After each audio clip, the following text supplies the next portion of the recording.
हारिला New Zealand Bharat रचिला नुआ इतिहास जहाँ 20 वर्ष केबे भी होई नथिला ताहा आज टीम इंडिया करिकि देखाइछि।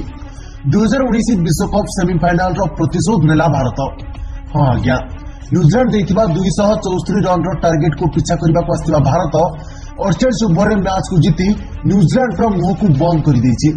और 2023 रे एकमात्र टीम हो जाइछि जे कि विश्वकप टूर्नामेंट रे गुटे हेले भी मैच हारि नाही।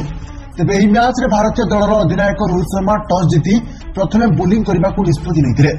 भारत प्रारंभिक 2टी विकेट पाइथिले मध्य रचिन रविंद्र को 75 रन एवं डैरिल मिचेल को 130 रन रो शतकीय इनिंग्स बଳରେ न्यूजीलैंड शेष में 273 रन कर पारिथिला। तेबे एहा परे चेस करबा को आस्तिबा भारत रोहित शर्मा को विस्फोरक 46 रन रो इनिंग्स एवं विराट कोहली को 95 रन बଳରେ भारत ई मैच को 4 विकेट थाई 48 ओवर शेष बॉल रे जीति नैछि।